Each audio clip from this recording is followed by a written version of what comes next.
oops, I don't know if I should hit that. And we don't treat them unless these lymph nodes are painful or large. So many patients will have nodes and if they don't bother you, they don't need to be treated. Everyone knows about the peripheral neuropathy. About 10% of patients with Waldenstrom's have numbness, tingling, their fingers and feet. And this is due to the IgM protein that can attack the nerves. This is a difficult complication to treat, but is an indication to start therapy. Very rarely, the kidneys can be involved with Waldenstrom's, or you can have concurrent disease that we call amyloid, where the protein, the IgM light chain component, will actually deposit into organs like the heart and cause dysfunction. And then, of course, hyperviscosity. If you have a very high IgM level, it can cause sludging of the blood. You can have visual changes, headaches, even get confused. And that is a relatively urgent need to start therapy. So those are signs and symptoms you may notice, but there are also lab tests that we see that would tell us that you need treatment.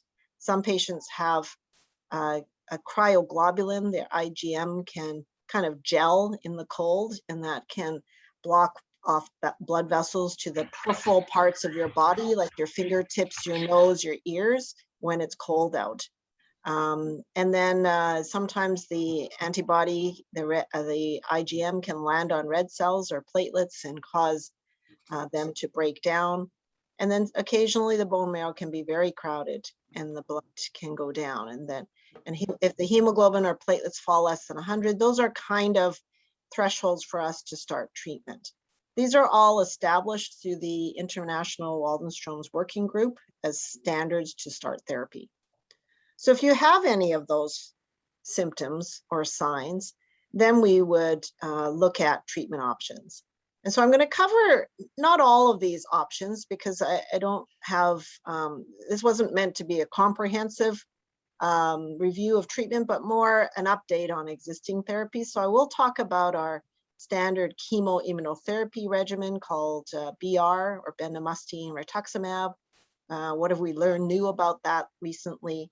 I'll talk about ibrutinib and also some other similar kinds of drugs, such as zanubrutinib, that are related to ibrutinib.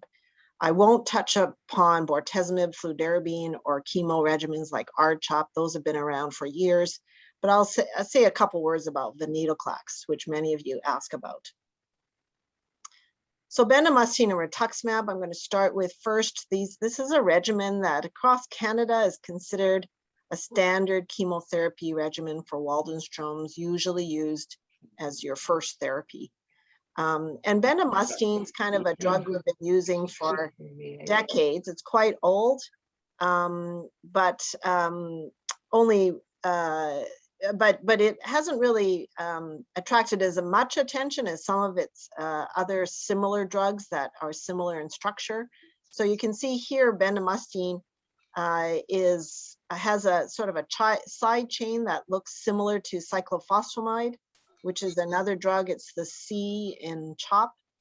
And then it has these ring structures that's sort of similar to drugs like fludarabine. So it's a drug that's kind of a hybrid between two kinds of classes of drugs that are very effective in lymphoma. Bendamustine rituximab, both are given intravenously and given every 4 weeks for typical 6 cycles. The rituximab everyone's heard about. We used to use rituximab by itself, and sometimes we still do for cases of, say, just neuropathy. But most of the time we use rituximab in combination with bendamustine. Rituximab is an antibody. It binds to the cancer cell and it will recruit the other immune cells to kill that lymphoma cell. So the two together work very well together in this bendamustine rituximab combination.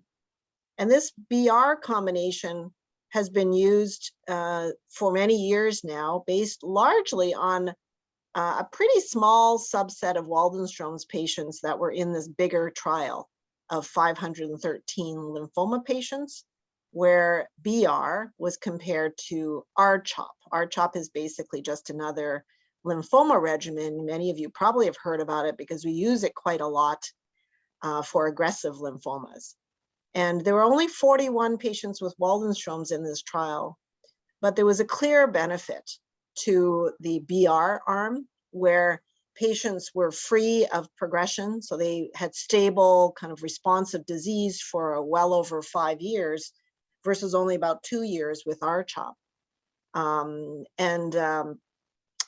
you can see the curves. You've probably seen some of these curves before, but when you see two curves separating when they're comparing two regimens, you know that the top curve is usually the better one, and that's the BR. BR was also less toxic, was less hard on the blood counts. R-CHOP makes your hair fall out, BR does not. There were fewer infections with BR. And important, particularly in Waldenstrom's patients, is that didn't cause neuropathy, because the O in R-CHOP can cause some nerve damage. So at this point, BR became our first-line standard of care in most of Canada. But as you know, there are some concerns with BR, particularly the rituximab. We know that rituximab can cause a flare, where when you start, especially if people have a high IgM at the baseline, the IgM level can actually go up when you get rituximab. And you can see here is one of the first studies. This was run by Steve Treon's group in Boston, that showed patients, generally, about half of patients had levels that went up before they came down. And sometimes where the blue arrow is, they can peak quite high and cause problems with viscosity, like thickening of the blood. So what do we do about that? Well, over the years, we've learned there are different approaches. I know that the Dana-Farber group, Steve Treon, they tend to endorse holding the rituximab for the first 1 or 2 cycles and just giving bendamustine alone until the IgM falls lower. We used to tell or have patients get plasmapheresis, which is where we clean out the blood and take out the IgM, reduce that level temporarily, and therefore you are at a lower risk IgM level at start. But more recently, most of us just proceed with the treatment, and we follow the IgM closely, and will plasmapherese only if the IgM flares. So here's where there's been recent updates. So as I said, the previous trial that based our standard of care BR as a routine treatment in Canada really only treated a very small number of Waldenstrom's patients, 41. So we were really anxious to see results from this MAINTAIN trial. This was just presented at the American Society of Hematology meeting a couple of years ago. And in 266 Waldenstrom's patients who received BR and responded, so the 95% responded. So it's a very effective regimen. This study was actually looking to see whether patients should receive maintenance therapy, rituximab, after BR, because up to that point, we were using maintenance rituximab based on data in associated slow-growing lymphomas that were similar to Waldenstrom's. And interestingly, this study did not show there was any benefit with rituximab maintenance, which is a relief in many ways, because it is extra work for patients to receive rituximab maintenance. You get a dose every 3 months for 2 years. It kind of ties you to the hospital. And we were seeing people with more sort of sinus infections and sore throats and things, perhaps with decreased immunity from using rituximab long-term. But I think what was most remarkable about this study is that it confirmed, not so much the maintenance part, but it confirmed that BR is a really effective regimen, because people were getting, whether they got maintenance or not, the response was lasting 9-10 years. So that's pretty good for a treatment that is only 4 to 6 months in length. So the main gist of this study was really, for me, confirming that this is still a very good regimen to use. Would we use maintenance in some patients? Well, this study suggested that maybe some patients would still benefit, maybe older patients, or those with higher risk disease, or maybe those who didn't get such a good response to the BR part. If they only got sort of stable disease, then it may be beneficial to add on the maintenance. So, so that's the update about BR as a regimen. But as you all know, we have access to ibrutinib. And why is ibrutinib used in Waldenstrom's? Well, as you all know, the diagnostic test or mutation we see in Waldenstrom's is the MYD88. This is seen in the majority of patients. And it's a mutation that triggers cancer cell growth and survival. And the figure on the right is just a typical picture you guys see a lot, where when MYD88 here actually is activated or mutated, it triggers a whole bunch of different processes that will cause cancers to grow, cancer cells to grow. There's a specific MYD88 mutation called L265P, and this is what most commercial labs test for, and it accounts for 96% of all the MYD88 mutations in Waldenstrom's. But it's important to remember that there are some other mutations that are not routinely tested for on the MYD88 gene. And that's important because if you are in that small percentage of people who don't have any of the mutations, so you're MYD88 negative, your response to treatment is not so good. And so why am I talking about MYD88 at this point? Well, because the BTK protein is involved with the MYD88 activation of cancer cell growth. And therefore, it makes sense that ibrutinib, which is a BTK inhibitor, would be effective in Waldenstrom's. And indeed, ibrutinib, which is an oral agent, has already been Health Canada approved for the treatment of Waldenstrom's, first based on an early phase study as a single drug in 2016, and then most recently in combination with rituximab in 2019, based on this trial, the INNOVATE trial. And this is old news now, because this was quite a number of years ago that this was presented.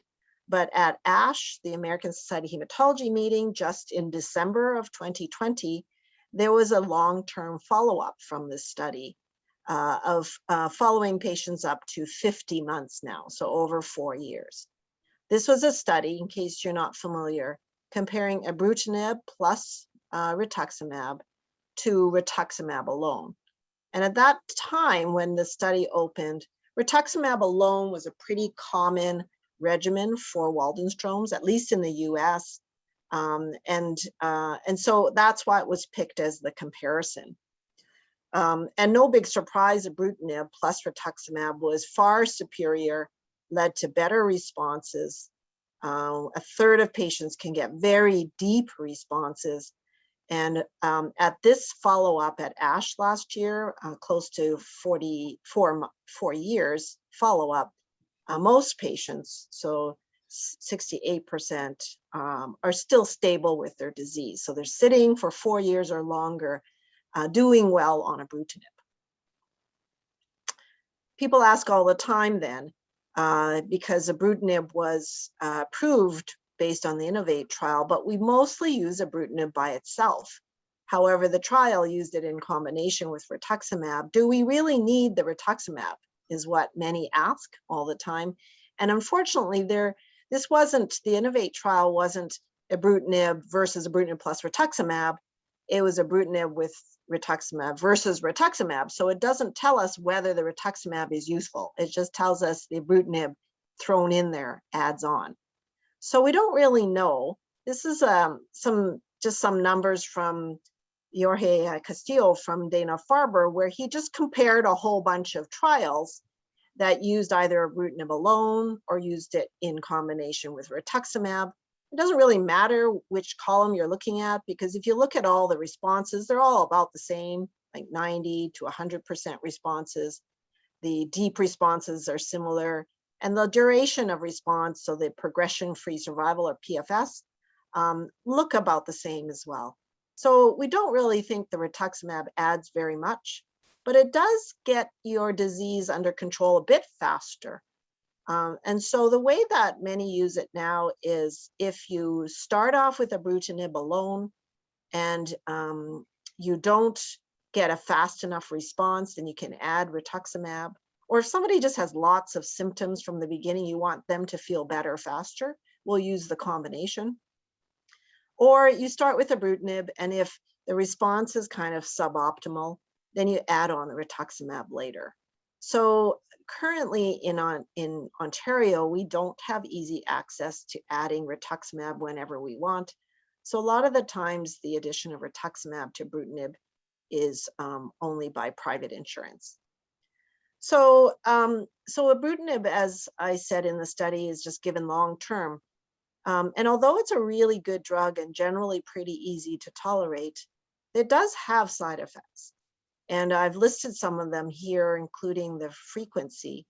And most of them are really what we call kind of annoying side effects. Like you can get diarrhea, but it might be 2-3 times a day, every so often. It's nothing really earth-shattering. You can live with it, doesn't make you lose weight. Some people get achy joints. It doesn't usually cause too much trouble. And then there are a variety of other side effects. The major ones we worry about are bleeding and bruising. But again, major bleeding is not very common.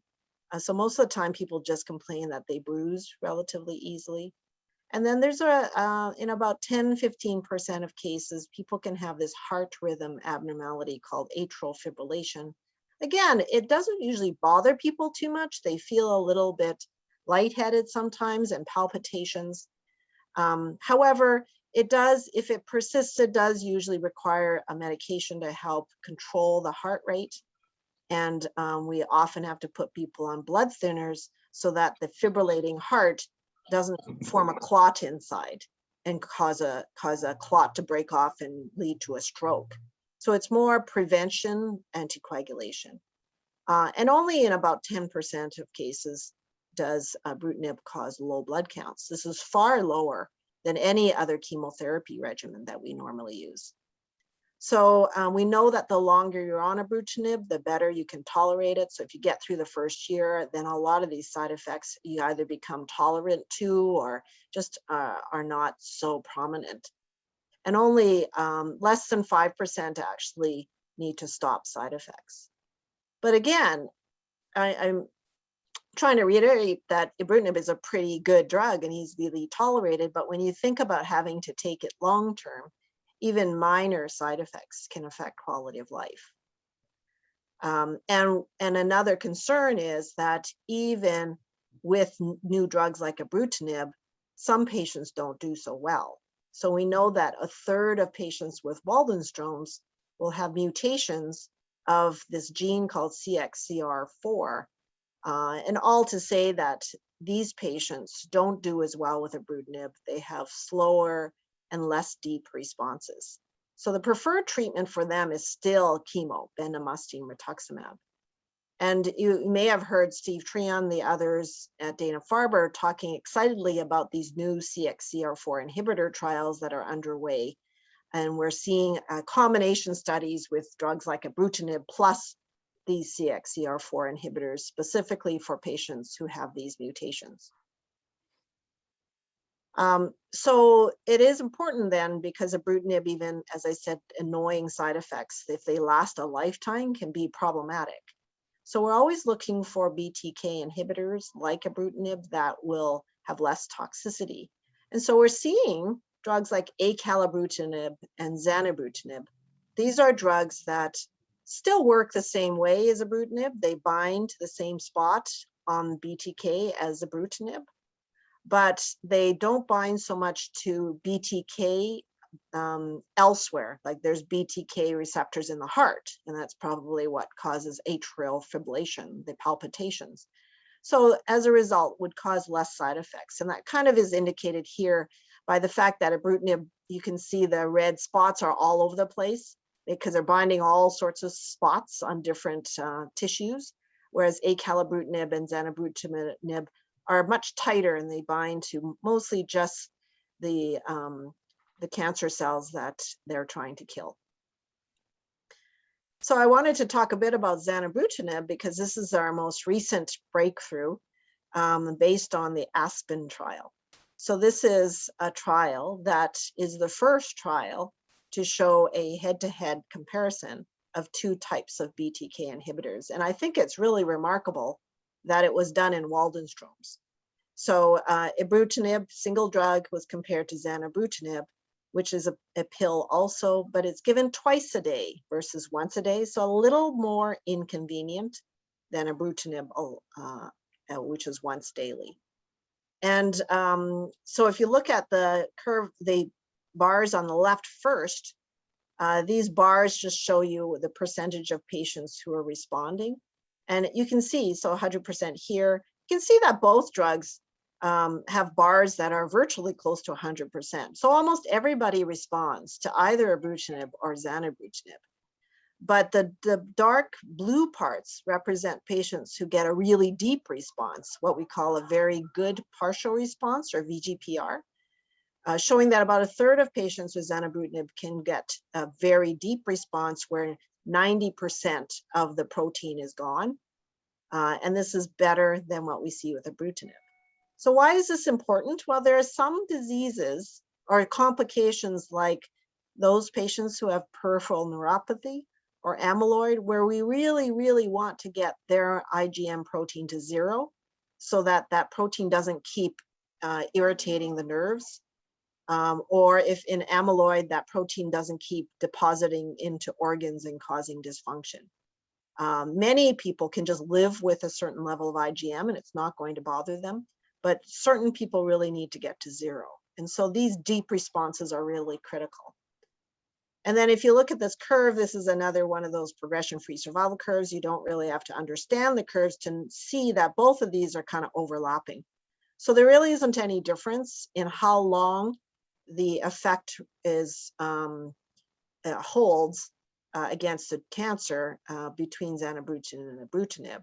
And so if there's no difference, then what's the point? Well, because zanubrutinib has fewer side effects in terms of atrial fibrillation, there's less diarrhea, there's less bleeding, less high blood pressure.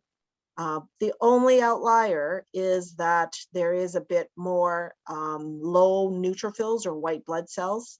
Oops, sorry. But it doesn't translate into more infections. So that's a good thing. And ultimately, fewer people on zanubrutinib had to reduce their dose for tolerance, and fewer people ended up stopping it. So obviously, these drugs only work while you're on them. It's not like chemo where you go do a few cycles and then you can sit for years. These need to continue ongoing. And if you can't tolerate it, then it's of no value. So the lower rate of drug discontinuation due to side effects is really important. And I think this is, again, pretty remarkable that this study led to zanubrutinib approval for Waldenstrom's by Health Canada in March of this year, even before the FDA in the US. So that's, so this is one case where we've actually beaten the US to the game here, yes. And we now have a compassionate program open. The company's name is BeiGene, and therefore patients can access this drug in both frontline and relapse. So I think that's a big coup for us, but we are seeing other BTK inhibitors coming down the road. And again, I'm going to give you some new data from ASH last year, the American Society of Hematology meeting on LOXO 305. This is a drug that also is a BTK inhibitor, but instead of binding to the same spot that ibrutinib does, it binds somewhere else. And why is that important? It's because when patients develop mutations at the spot where ibrutinib binds to, and that's the reason why ibrutinib stops working. It doesn't bind so well anymore because there's a mutation there. LOXO 305 doesn't bind to that spot, so can continue to work. despite those mutations developing. And so this is just a complicated image of this study. It's called the Bruin trial that was just presented in December, looking at the use of LOXO 305 in various cancers, CLL, mantle cell lymphoma, Waldenstrom's, and others. So again, very small numbers, only 26 patients with Waldenstrom's. So it's very preliminary data, but very impressive that only a little over 1% of patients had to stop due to side effects. So really well tolerated. And even in patients who have already failed ibrutinib, which was the most of these patients, the response rates were very high. So proving, at least showing us that it does seem to work in a different way and can overcome resistance to in patients who already failed ibrutinib. So more data to come on that study. We are participating in LOXO 305 trials in other diseases. We don't actually have the Waldenstrom's cohort open at our center. And then lastly, I just wanted to mention venetoclax, because people ask about this all the time, because venetoclax is a drug that we use quite commonly in diseases like CLL, and it's often the next drug we use after ibrutinib. So I think many people expect that in Waldenstrom's, it will follow sort of that same sequence. Venetoclax is an inhibitor of BCL2. So BCL2 is a protein that normally prevents the death of cancer cells. So those cancer cells then continue to live and proliferate. So venetoclax binds to BCL2. So it's like inhibiting an inhibitor. And if it inhibits the BCL2 activity, the cancer cell then is allowed to die naturally. And it is a very effective drug in other cancers like CLL. And so far in a phase 2 trial in Waldenstrom's, we see very high response rates. But we are seeing, however, still that those patients with CXCR4 mutation and those who have already had ibrutinib don't seem to be doing as well with venetoclax. So once again, we're seeing that knowing whether you have a CXCR4 mutation is important in looking at your response or predicting response to treatments. Venetoclax can achieve deep responses like zanubrutinib, so important again in diseases like neuropathy and amyloid where you have to get your levels down to 0. So I'm going to conclude there with what's new in Waldenstrom's in 2021. I think bendamustine and rituximab is not new. We've been using this for many years, but we got confirmation from that maintenance trial that BR is a very good chemo regimen. Response lasts 9 to 10 years with just 6 months of therapy. So we still use a lot of this in Canada. Ibrutinib is an excellent alternative treatment if you prefer an oral agent, or if you're perhaps a little older, maybe have a few other health issues, and bendamustine rituximab, which are both IV, might be a little more challenging for you to take. So ibrutinib is great, it's oral, convenient, and as I showed you, we now have close to 4 or 5 years of follow-up, and patients can continue to do well on it for that length of time. But we are seeing other drugs like zanubrutinib that now are available that may appear to be just as good as ibrutinib and perhaps less toxic. And then there are many more exciting breakthroughs with agents like LOXO 305 to come. So lastly, before I close, I wanted to just mention this study that we are running at Princess Margaret. Betty had asked me to mention it again because we are running this trial with the generous support of the Waldenstrom's group. This is a study, it's a non-interventional trial.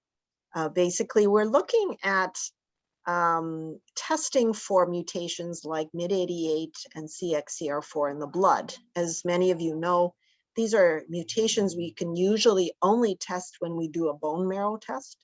But we know that cancer cells can slough off some of their DNA into the blood, and we can measure it in the blood if we know how to use the right techniques. And testing in the blood is far more convenient and comfortable than doing bone marrows. And also it allows us to repeat the testing to follow patients. I don't think any of you would want me to repeat a bone marrow on you every month, but blood testing would be easy enough. And it can allow us to test for these mutations even when the bone marrow samples aren't very good. So as you may unfortunately have been subjected to, sometimes the bone marrow is inadequate. We can't get a really good sample. Technically, it can be challenging. And the bone marrows can be very patchy. So you can go in one spot and get lots of Waldenström's. You can move over an inch and get nothing. So it's really patchy, whereas the amount of DNA from cancer cells that are going into the blood is pretty consistent. So right now we're taking samples from patients. We originally started off with one sample, and we are now looking and asking patients if they would allow us to collect a second sample down the road. And we're applying a 27 gene panel, including MYD88, CXCR4, and a variety of other mutations we think are important in Waldenström's and other types of lymphoma. So 27 different genes are being tested for using this technique. And a small percent of patients will also get a bone marrow. And we're just going to do a correlation between the blood and the bone marrow. So just wanted to put a plug in there that we've been very fortunate to have many of you participate and give us samples of your blood to date.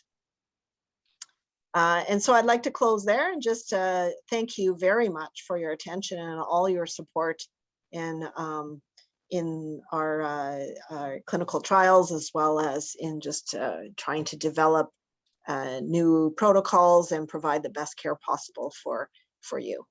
Thanks very much, and I'm happy to take any questions. I'll stop sharing right now.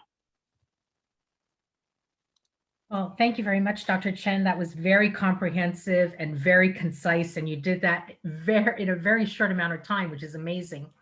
There were several questions. One of them that came up was that there doesn't seem to be a standard practice across the country. And is it the recommendation that hematologists or oncologists routinely do MYD88 and CXCR4 on their suspected Waldenström patients? Yes, good question. It is absolutely the recommendation. The problem is that it is not a technology that's uniformly available across Canada. MYD88, I think, is now becoming quite standard. And many labs, even commercial labs, can perform the testing. Again, it's largely requiring a bone marrow still, and that can't just be done in any life labs. The CXCR4 mutation testing is a lot more complicated than MYD88 because there are many different kinds of CXCR4 mutations. So it's challenging for smaller labs to do this. So even though I think we all are in agreement, we would like all of our Waldenström's patients to be tested for both, it just physically is not accessible just yet. But I think we are moving that direction. And this is the reason why I mentioned our study looking at the blood testing. That will definitely make it more accessible for patients, just having a blood test that is drawn, and we can even send a blood test off to a lab that can test a lot more easily than having to do a bone marrow test.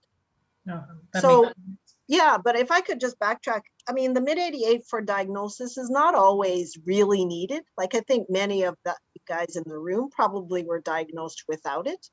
You have the classic IgM level and things, so we don't always really need it. It's good to confirm. But once you actually are going to start treatment, it's really helpful to have these mutations, because as I tried to show you, they are helpful in telling us whether you're going to respond better, whether that your response can be deeper, whether we should start preparing to move to another line of treatment if you have a mutation that predicts that your response won't last as long. So these are all things that are important for us to strategize for your treatment. Okay, thanks for that. One of the questions that's come up is if a patient, and there are a lot of us who are on ibrutinib, if a patient is on ibrutinib and it's no longer deemed to be working, would you consider adding Ritux to that regimen, or would you switch them to zanubrutinib instead? Yeah, so if you're on ibrutinib and you've not been, and you're not growing on it, like progressing, but you've just got, say, a fair amount of disease and it hasn't come down as much as you would like, it may be beneficial to add rituximab at that point. And that, as I mentioned, is what Dana-Farber folks do. Like, Jorge Castillo told me they like to start off with ibrutinib alone first. And then if they just aren't seeing the IgM drop, or if people are still feeling unwell or their hemoglobin isn't coming up, then they will throw in the rituximab, but they don't need it in most people.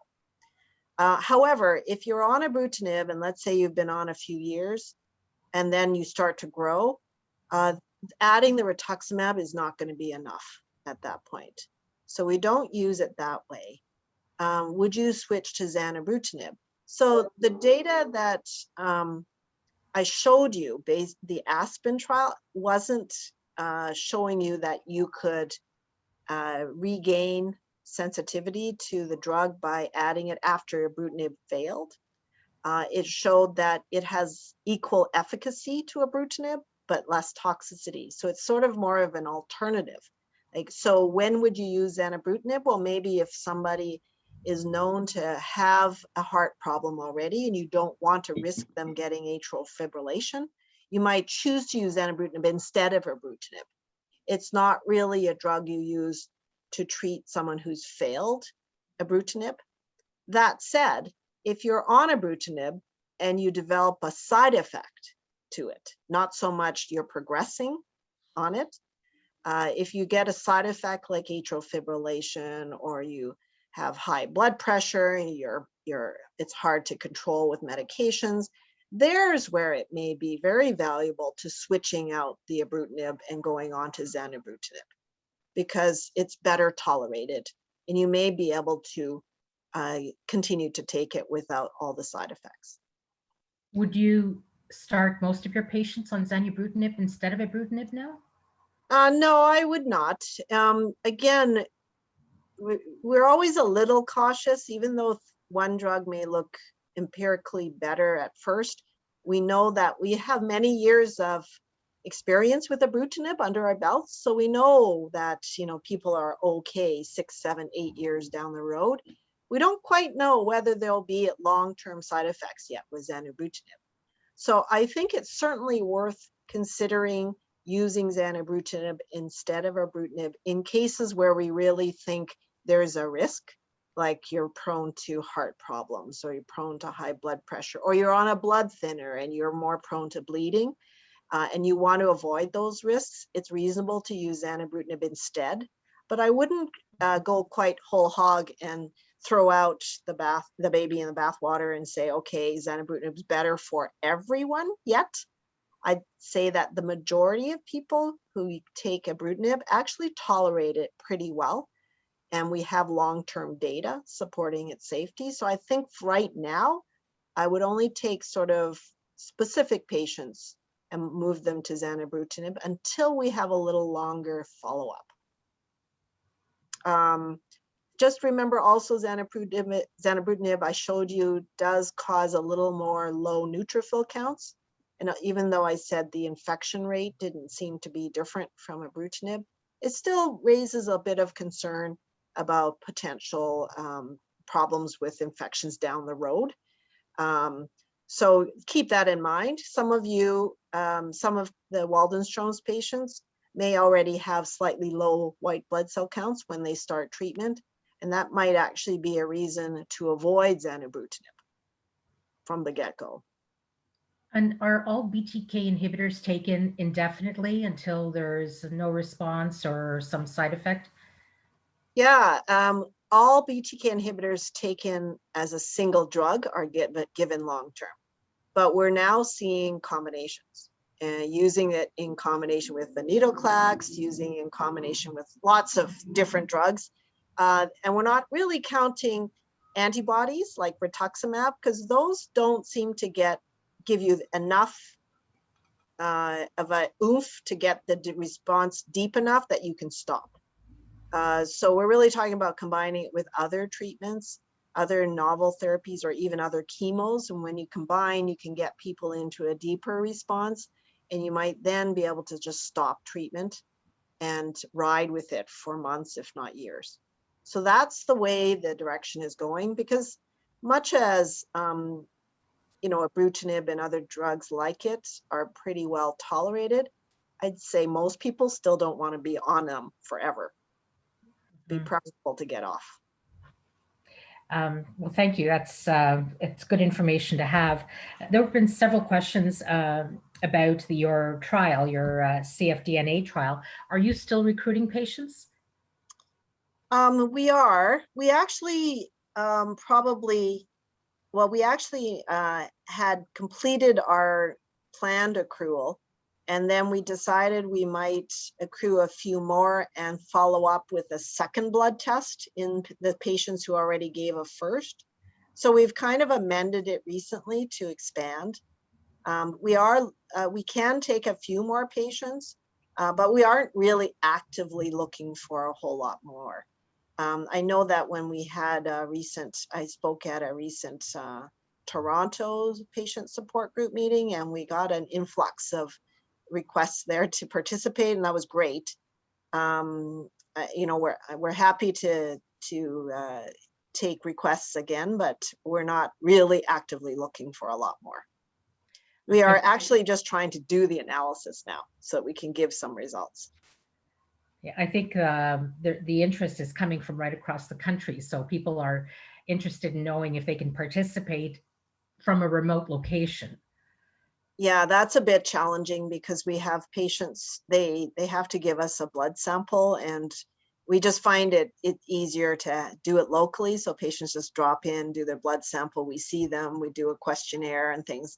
Some of them, as I said, get a bone marrow if they need a standard of care bone marrow anyways. So unfortunately, we're not open right now to shipping samples. It's just an added cost that we don't really need to, we don't really need all the extra samples from across the country at this point. But thank you everyone for your interest. I think the next step of the study, once we've done an initial analysis on our smaller group, this is really just a pilot. We may want to incorporate it into bigger trials with Waldenstrom's, and we could certainly have participation across the country. Now, I'm not sure if this is the same trial, but someone is asking whether you're recruiting for your PM WM-001 trial. I think that is the same study. I mean, that's just what we call it. It's really just, as I said, it's a non-interventional trial where we're just taking blood samples. It's not a treatment study. Yeah, same thing. Thank you. Now, there's one question specifically here. It says that this patient gets rigors every time they get rituximab, and they're looking for an alternative so that they can move out of watch and wait. Any comments on that? Sorry, so they can move out of watch and wait? So they're looking forward to getting ibrutinib or zanubrutinib when I moved out of watch and wait. They said they get rigors every time they get rituximab, so they can't be on watch and wait. Yeah, they can't be on watch and wait if they're on rituximab. But so I'm not sure I understand that, but if they've had treatment, and it sounds like they've had rituximab. So unfortunately, rituximab does cause rigors, chills, fevers, sometimes shortness of breath and they're called infusion reactions. It's related to the rate at which the rituximab runs in through the IV. It is a little less. We're using subcutaneous rituximab now, where you just inject it into the skin, but it still can occur. So it's most common with the first dose.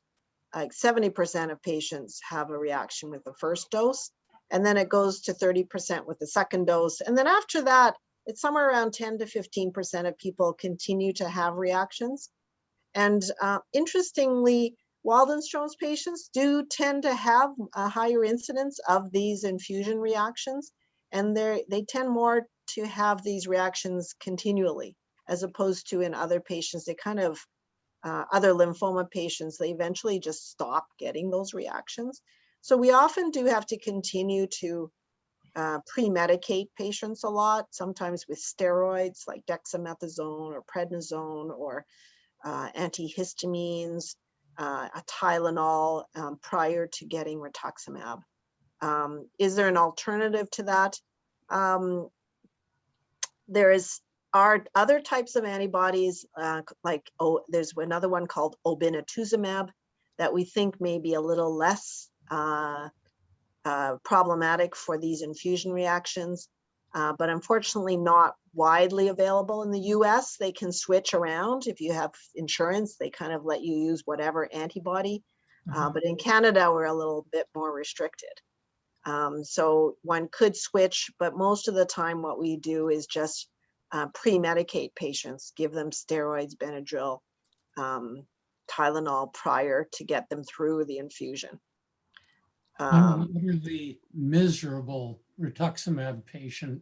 They doped the heck out of me before them, and I did have the new one you've just mentioned, and it was much better.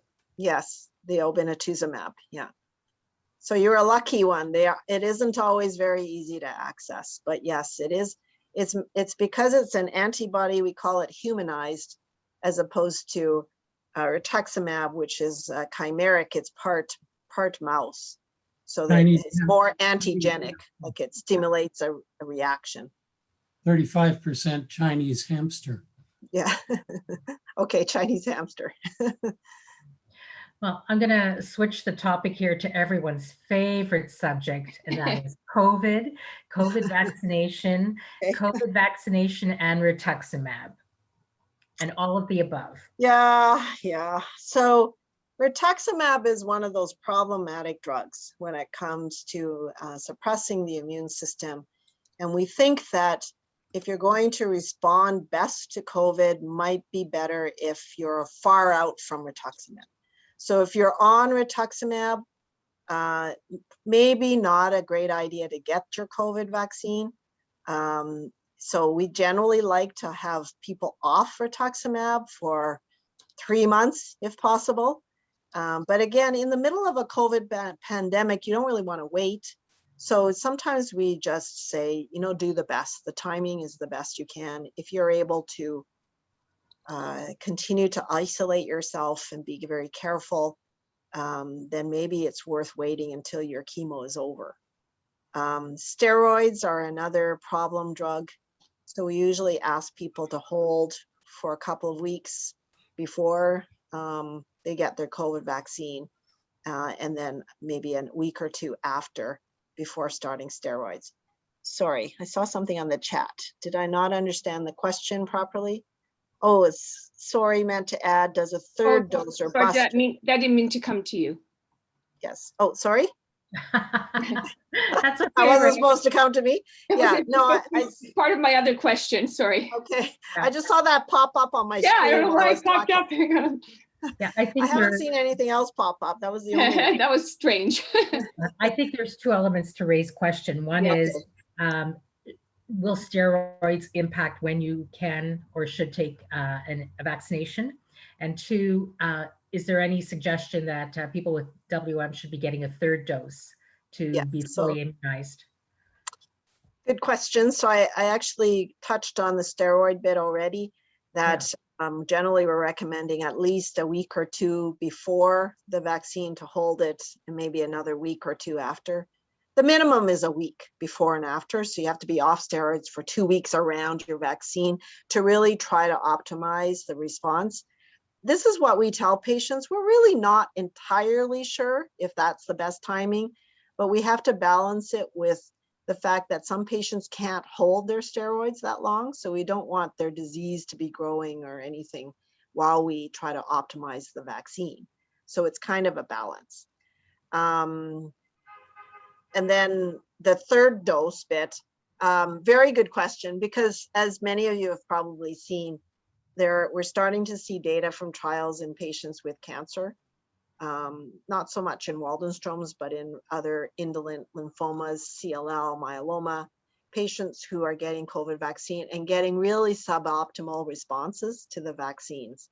And that's unfortunately not unexpected. More problematic in patients who are on active treatment. or who have poorly controlled disease. Okay, so obviously something to do with your immunity is not responding well. So in those patients, we think, well, hey, if 2 doses only gets you like 30% protection, would a 3rd dose get you up to 60 or 70? Would even a 4th dose do more? So those trials are ongoing, but we don't have an answer to that yet. And therefore, patients are always asking, should I get my COVID vaccine antibodies done? And I have been recommending people not spend their money on it at this point because we can't do anything about it yet. When we can get a 3rd dose for you or a 4th dose, then I will ask patients to go get that test so we can see if you need it. If your antibody levels are very low, then it's worth trying a 3rd dose. Is there a preferred vaccine, like an mRNA vaccine versus some of the other attenuated virus vaccines? Yeah, that's a good question. I know everyone's concerned about the blood clots and things with AstraZeneca, and AstraZeneca's response, antibody response is a little less than the mRNA ones, which are Pfizer and Moderna. I think even though we don't say it, we think the mRNA ones are a bit better. But if you're stuck with an option of getting an AstraZeneca now versus an mRNA in 3 months, I'd take the AstraZeneca for sure. And there might be even data that combining them, right? We've been hearing a lot about that lately. Using a combination of 2 different kinds of vaccines may actually be better, right? It stimulates the immune system in different ways and might be protective more so than 2 of the same vaccine. So all to say, I can't tell you to wait or get the better one, but just to get whatever is timely for you, especially if you're in a region where COVID is more endemic in the community. It's important for you to get vaccinated up. I think we're all watching all the stats very closely. I just want to go back for a second, Dr. Chen, around your DNA trial. Is that trial going to be published in a particular journal or presented at a conference or? Well, we certainly hope it'll be presented at a conference. We haven't decided yet. As I said, we've been collecting samples and have only recently started to do the technology on the banked samples. So too early yet to say where we'll present. Depends on the data and things, but more to come. Super, thank you very much. Another question here is there any meeting of Canadian hematologists where Waldenström's can be discussed and so that physicians can become more familiar with the current treatment options for Waldenström's? Yeah, there certainly are. So I know that I've spoken at a couple of Canadian meetings. There's a Canadian conference on lymphoproliferative disorders. We call it CCOLD. That is held in March every year it kind of rotates around, but it's either Banff, Lake Louise, and occasionally Whistler. And they routinely have a talk on Waldenström's. We've had Jorge Castillo and Steve Treon, various people from the Mayo Clinic come speak on Waldenström's there. The CARE group, I don't know if you guys have heard about CARE. They run a number of different meetings through the year. They have they're often after major meetings, like they'll have a meeting after ASH, and they'll have another meeting after ASCO, which is the American Society of Clinical Oncology. These are big meetings where data on studies in Waldenström's would be presented. And so CARE is a Canadian group that actually will run national and regional meetings to update physicians on what happened and the data that was presented at these larger meetings. And so they routinely, I spoke at the last CARE meeting about Waldenström's updates from ASH, the American Society of Hematology, that was held in December. So those are just a couple. I know that even just at our center, Princess Margaret, we have we call it a myeloma day, but it's actually a day that encompasses all plasma cell disorders, including Waldenstrom's. And we have that meeting every year in the, usually it's in the spring. We canceled our last one because it was during COVID, and this year's April meeting was actually moved later. So we're going to be holding it in September instead. And we always, we tend to include topics like Waldenstrom's as well. And these are for physicians in Ontario. So I'm sure a similar thing is happening in various different provincial settings as well.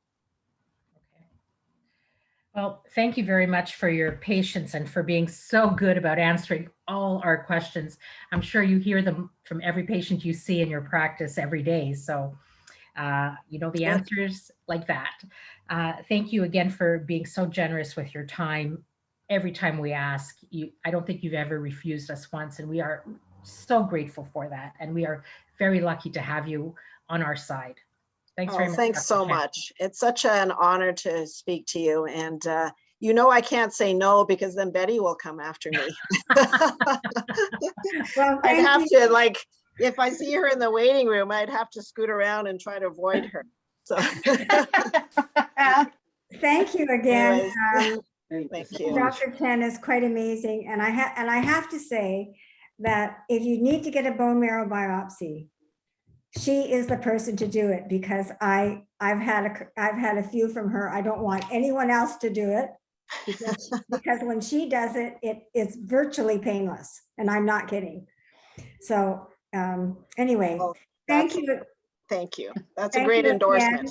Thank But you don't again. don't come to Toronto to get a bone marrow from me. Anyways, but thanks so much, everyone. Have a good evening. Thank you. And thank you. And this session will be recorded and put on our website. So it is being recorded. So it should be posted on our website in the near future. So thanks again. If you want to stick around a little bit for a little chat at the end, where I'll stay around for about 10 minutes. And other than that, have a great Sorry, week. Betty, can I interrupt for 1 second? Sure. There's a question here from Brenda out in BC. She's asking if Dr. Chen knows of any colleagues who have a particular interest in Waldenstrom out in BC. I want names, Dr. Chen, names. Should I name names on a national Zoom call? I don't know if that's allowed. Can I give some names to Betty and pass on to you later? I Yeah, feel of a little course. uncomfortable just stating it out loud. Of There course. are of course. definitely people on the West Coast who are very engaged and are doing research, etc. So I can throw some names through Betty. How's that? Yes, please. Okay. Thank you so much. Okay. Thank you Now, I again. have one more question for you, Oh, Dr. Chen. okay. If people have questions, can they email you with their Yeah, questions? absolutely. And you have my email address. So I can, if you email me, I will give you her email address now that I have her permission, and you can ask any further questions directly. Thank you so much again. Okay. Thanks so much, everyone. Good night. Good night. Thank you. Bye.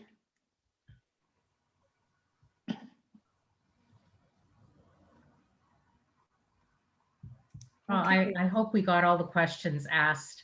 It's kind of hard to stay on top of them. Margaret, you did really well.